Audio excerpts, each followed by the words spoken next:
Henson Ange, followed by Justin Holstrom, Jason Tetlow, Thomas Philippides, number 659. Thank you. Please proceed. Yeah. My name is Henson Ong. Forgive me, English is not my first language. I am a legal immigrant, and I am an American by choice.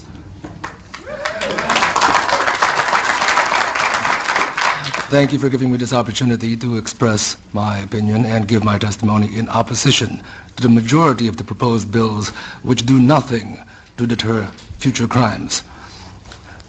Gun control does not work. Your own history is replete with high school rifle teams, Boy Scout, marksmanship merit badges. You could buy rifles at the hardware stores. You could order them, mail order, delivered to your home. Your country was awash in readily available firearms and ammunition. And yet, in your past, you did not have mass school shootings. Other people have already expressed the question, what changed?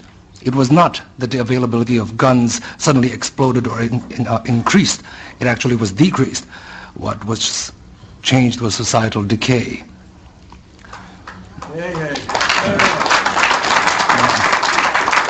If gun control actually did work, Washington, D.C. and Chicago would be the safest cities in your nation, but it is not. They have the toughest gun laws and the highest crime and murder rates.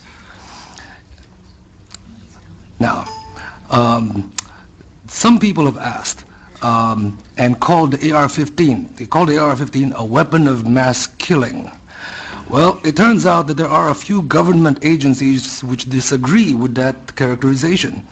The Department of Homeland Security has stated that a rifle chambered in 5.56 NATO with a 30-round magazine is suitable for personal defensive use.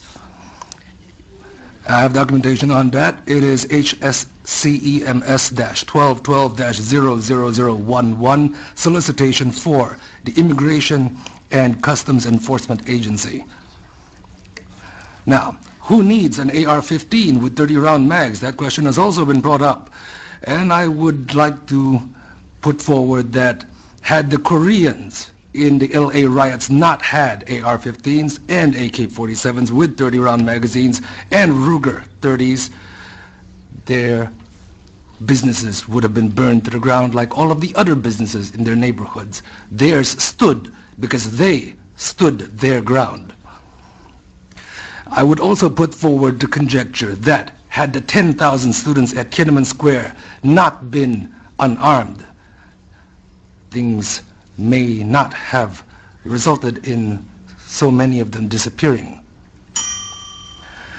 In your own laws, United States versus Miller, 309, U.S. 174, 1939, it was made clear that the type of firearms protected by the Second Amendment were those specifically useful and common for military use in defense of the state.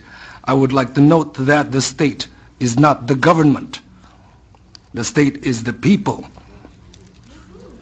In Lewis, excuse me, Mr. Ange, if you would. In Lewis versus United States, 1980, it is stated that the Second Amendment guarantees no right to keep and bear a firearm that does not have some reasonable relationship to the preservation and efficiency of a well-regulated militia.